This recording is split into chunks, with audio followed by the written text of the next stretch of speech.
He was my tutor, but he had a secret life. Part 4. The Confession. I stared at the phone in my hand like it was a live grenade. Watch yourself. 2 words. Just that. No explanation. No name. No way to know who left it, or how long they'd been watching me. But the message was clear. Back off. Or else. I stood there in the parking lot, frozen, my breath coming in short, shallow gasps. My fingers felt numb. The world around me blurred, like everything had gone underwater. This wasn't just about Adrian anymore. They knew about me. I skipped the bus, walked home instead, gripping the phone in my jacket pocket the whole way like it was something sacred and cursed at the same time. Every sound made me jump. Passing cars, doors slamming, even a squirrel darting across a lawn. When I got home, I didn't go inside. I went straight to the woods behind my neighborhood. Found the old treehouse my neighbors used to play in when we were kids. Climbed up, even though the steps were wobbly and half-rotten. Only then, when I was hidden from the world, did I finally let the panic spill out. I texted Adrian 3 times. We need to talk. Now. It's serious.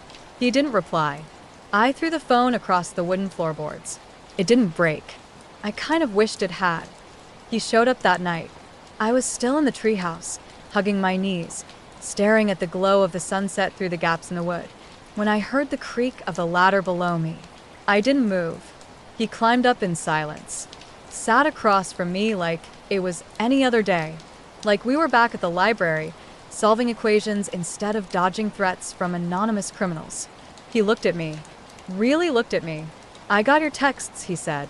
I pulled the burner phone from my jacket and tossed it at him. It landed with a dull thud on the floor between us. You dropped this, I said, and someone left me a present with it. He didn't even ask what it said, just picked it up, turned it over, and closed his eyes for a moment like he was holding something heavy. I didn't drop it, he said. I left it for you. My heart dropped. Wait, you left that note? He shook his head. No. I left the phone. Someone else left the message.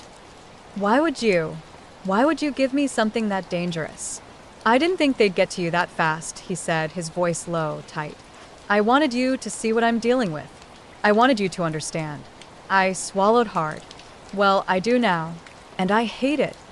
He sighed and leaned back against the wall. I should have told you everything from the beginning. I didn't respond. I just waited. And finally he talked. My brother, Ryan, was brilliant, Adrian said. He got into MIT at 16, but he couldn't afford it. So he started selling code, security loopholes, data scraping bots. It was supposed to be temporary. He paused, but someone noticed. A man who ran an underground tech syndicate. He offered Ryan a deal. Money, protection, power. Ryan said no, and then they came after me. My throat tightened. What do you mean, came after you? They made it look like an accident, Adrian said. A car crash. My mom's car. I was supposed to be in it. She was. My stomach flipped. Oh my God. She didn't make it, he said flatly. After that, Ryan gave in. He started working for them, and I got pulled in with him. I couldn't speak.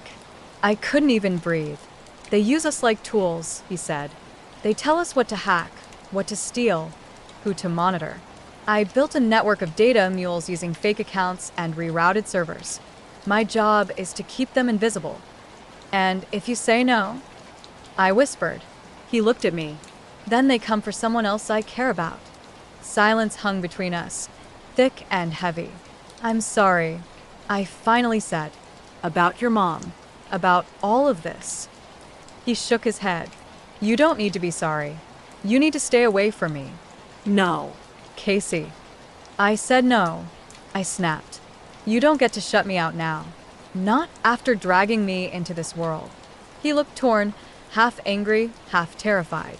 If anything happened to you, I can handle it. No, you can't, he said, his voice rising. You're not like them. You don't know what they're capable of. Then teach me. He stared at me for a long time. Something flickered in his eyes, something raw and real. You're not scared, he asked. I'm terrified. Then why stay? I didn't answer. Instead, I leaned forward, closer than I ever had before, and said, "Because someone has to fight for you. And if you won't, I will." His breath caught, and for a second, I thought he was going to kiss me. He didn't. But the moment still changed something between us. It made the distance feel breakable. We left the treehouse in silence. He walked me home, hands in his pockets, shoulders tense like he was waiting for something bad to happen at any second. When we reached my street, I turned to him. "What now?" I asked. "I have to figure out who left that message." "You think it was someone in your crew?" "I don't have a crew," he said bitterly. "I have handlers. And what am I?" He looked at me. "You're the only person who's ever tried to understand." That night, I dreamed of shadows watching me from the corners of my room, of phones that rang but never answered, of firewalls and flash drives and boys with secrets buried deeper than their smiles. And when I woke up, I knew this wasn't over. It was just beginning.